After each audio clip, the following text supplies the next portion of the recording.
It's all about moments. The moments all seems lost can sometimes make way for a man of the moments. Liverpool's first goal scored under Arne Slot.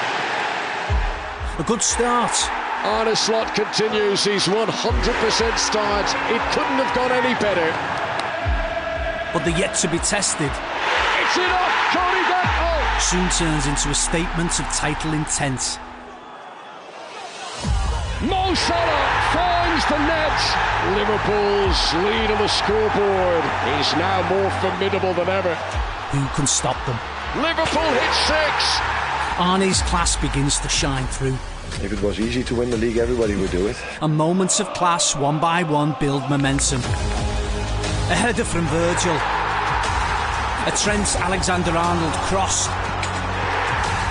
Controlled, calm. Mo running down the wing, again and again and again. The irreplaceable Mohamed Salah. The cop in full voice. This time there to witness it. Moments all leading to this. On the brink of a 20th top flight title, Liverpool now find themselves moments from history.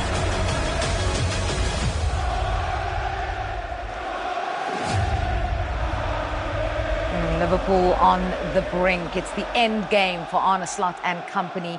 The question is just now about when. Wonderful to be in your company tonight. Wonderful to be in the company of Darren Lewis, who is wearing this fit that I love, backed by popular demand. And Thomas Hitzelsberger makes his Team Talks debut. Wonderful to have you joining us. Let's just talk about, obviously best known for your time at Aston Villa, and the stats department have reminded me that some of the goals you scored were spectacular enough to earn you the nickname De Hammer. Thinking, they were the good days. Mind you, life's still good. Very good indeed to have you with us on Team Talks, making your debut so late on in the season. Let's look back at Liverpool and that beautiful piece of work we just saw, the fact that they are on the brink.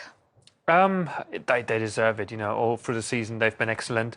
Now Mo Salah's signed a new contract, Virgil van Dijk, so they're all good news. I think the only trouble is this season, there wasn't like one team that was competing with them week in, week out. Arsenal have tried. They've been good this season, but just not good enough to give them a good run for their money. It seems like watching the game against West Ham, they're running out a bit of steam. They just can't wait for finally lifting that trophy and focus on the next season. OK, so we're going to hear Darren's thoughts on it in just a little bit, but we are going to talk more about Liverpool, who will be crowned Premier League champions on Sunday if Arsenal lose to Ipswich and they win at Leicester. They go into that game following captain Virgil van Dijk's announcement that he will remain a Red for 2 more years.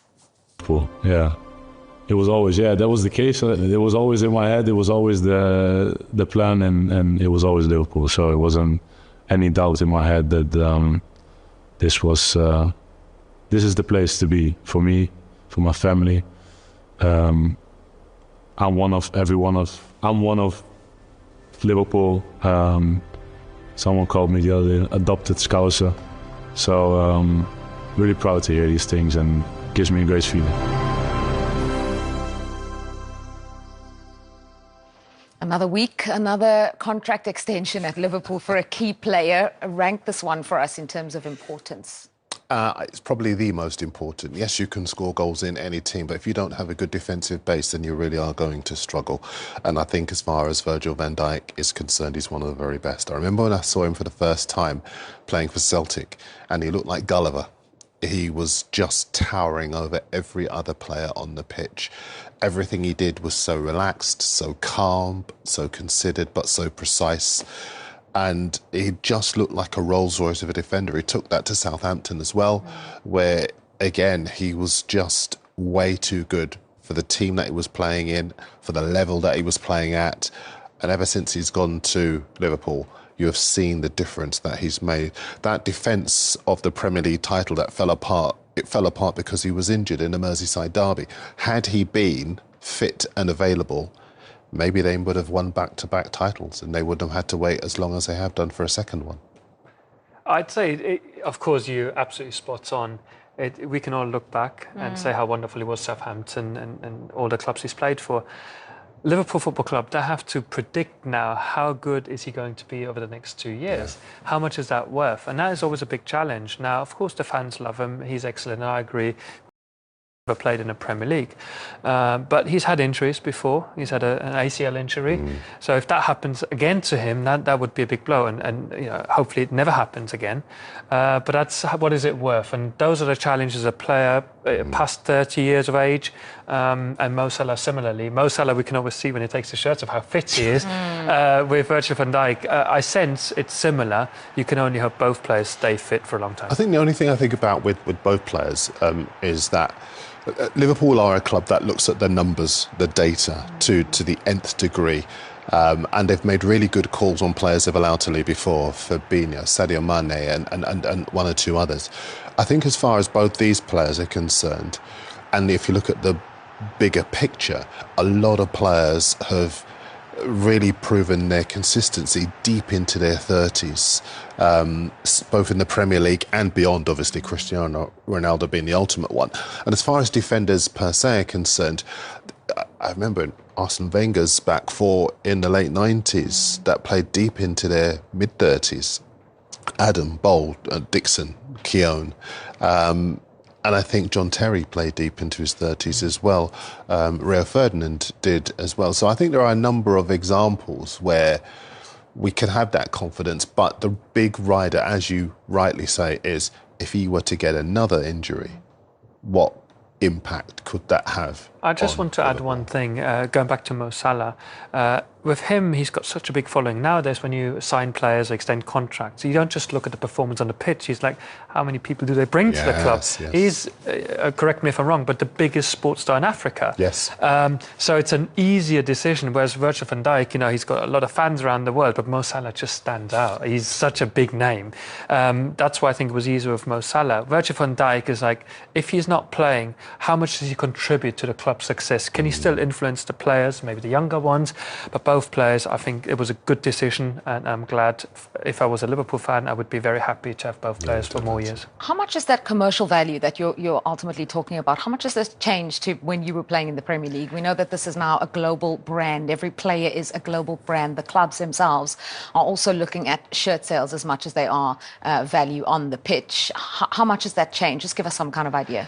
Liverpool is one of those clubs who I think they know their data, they look into this, and it does also influence the decision making. It's very important. Not every club has the resources to really spend a lot of money on this, but it does play a big role. But of course, we all know the first and foremost reasons are, what do they do in the pitch? Can they score goals? Can they defend goals? And with both players, it's sure those were the main criteria.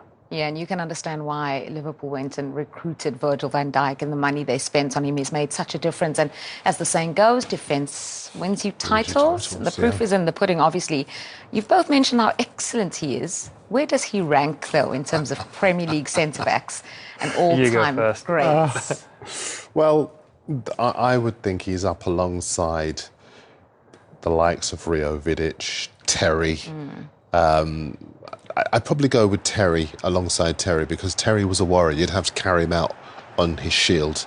He was a manager on the pitch, but he was also someone who would put his body on the line. He read the game superbly well when he didn't have that much pace. And yeah, he was just simply outstanding. But Virgil, he's got that calm. He's got, and he transmits that calm to the rest of his backline. He's an organiser as well. He makes so many players around him better with the way that he organises that backline and the midfielders in front of him too. I'd probably go with a tie, because I'm a little bit of a chicken and I'm going to sit on the fence. Yeah, both players, I totally agree. John Terry, but Rio Ferdinand, really good. I would throw in Vincent Kompany in the mix. Yes, of course. Similar. Absolutely. John Terry, different type of player. The physique's different, but of course he played for Chelsea. He's that, Chelsea centre half that you would always remember. Virgil hasn't been at Liverpool that long, but has had a huge impact. But I think Vincent Kompany is the other name that I would throw in and say they're all up there. It's difficult to say that one outstanding centre half, but they're all pretty decent. Yeah, I think since Virgil has committed his future to Liverpool, that debate has been raging on the socials, certainly. So, Liverpool go to Leicester, who could be relegated before they kick off on Sunday. Let's hear from both managers, starting with Arne Slot on his captain's new contract. We want to keep our best players. the players that have played a great season for so many years in a row now, and that we are able to keep them when they are a free agent tells you probably the ambitions we have for the upcoming years. And Virgil has been so important for us defensively, offensively, in and around the dressing room. Great personality and a great football player. What thought have you given that this weekend could be the weekend that you clinch the Premier League title? The honest answer is no, but I'm not sure if you believe me, but that is the honest answer. My whole life I'm living in the moment, in the day, and I'm not looking backwards a lot and I'm not looking forward a lot, because it's the type of person that I am, that I'm not constantly looking back at what I've achieved at former clubs. Or that is also so difficult in football. People constantly tell you try to enjoy the whole journey and blah blah blah. But the only thing as a manager you're thinking of, oh, during the weekend there's a game coming up as well, and we need to win that, and we need to win the next, and we need to win the next.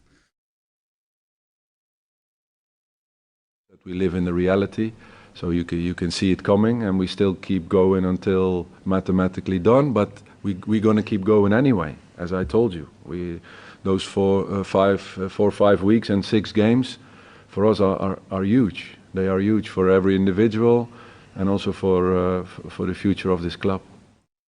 It's an interesting one, isn't it, Darren? Because we'll talk about the fixture itself, kind of cantering towards the title. They've known every week that this gap, we need so many points and so many points. But this is the first weekend where really there is championship point. Yeah, absolutely. And they couldn't have hoped for better opposition to gain it against. Leicester now could be the first team to win 9 home games in a row without scoring in Premier League history. And it's sad to say it, but Van Nistelrooy doesn't appear to have improved any element of the Leicester team. They were above the line when they appointed him and they sat Steve Cooper. They can't defend, they can't score goals. So Liverpool, even in second gear, should be able to go and win this. We talk about them maybe running out of puff a little bit, maybe not looking as sharp as they had done earlier in the season. But I don't think they will have to for a game like this, because they just have so many mistakes in them, in their back line. I think the one thing they'll have to do is respect the game, obviously, and not turn up expecting to win. Yeah. But I think if they do turn up with anything like what we have seen from them so far this season, Liverpool should get those 3 points and leave it just 1 win away. Because it's not only straightforward, right? You were telling me about some permutations. They need Arsenal to lose, but if Arsenal win and then Arsenal win, just take us through it. So if Arsenal lose to Ipswich and then Liverpool were to beat Leicester, then of course you've got that scenario. Yeah, but then if Arsenal don't lose, what happens then?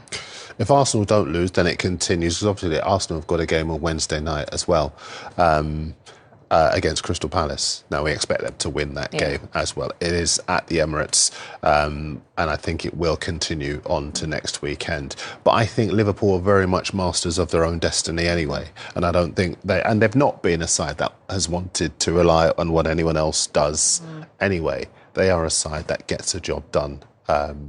So I expect them to win this game. Yeah. I expect them to win next week as well. So we're just looking at the earliest Premier League title wins. Liverpool themselves hold the record there. But if they do manage to win it this weekend, it would be with 5 games to spare. Manchester City and Manchester United have done that as well. Thomas, since it's our first time really getting your take on this Liverpool team under Arne Slot and what they are on the brink of doing, just talk us through how you've seen their season and what's impressed you most.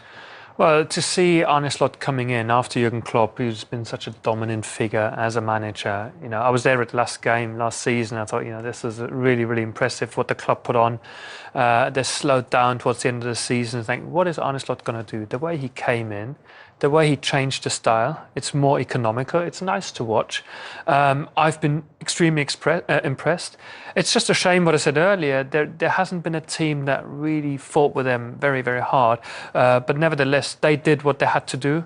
And that's why it's sometimes for me difficult to compare where this ranks. But overall, in the first season of a new manager, to also, I thought at some point the Salah and Van Dijk contract negotiation would make life difficult for the entire team, and that never really happened. We heard Salah coming out, at some point criticising the club for, he's more out than in, and under these circumstances, you couldn't have asked for a better management of the team and the club. So very, very impressed. But again, they need to change a few things in order to be up there at the top again next season. Yeah, and it's quite an interesting fixture itself, isn't it? Where you've got one team on the brink of the title and one team on the brink of relegation.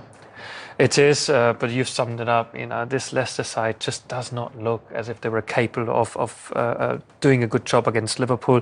On the other hand, Liverpool, they can focus now on finishing the job, and even better for them if Arsenal lose to Ipswich, then they can secure the title, because I don't think they want to do it in midweek when they're at home. So this is, I sincerely think it's well deserved. And I've enjoyed watching them, especially Mo Salah, because when he's injury-free and he's rolling, he's unbelievable. Absolutely. Well, when we come back, we'll talk about Thomas's former club, Aston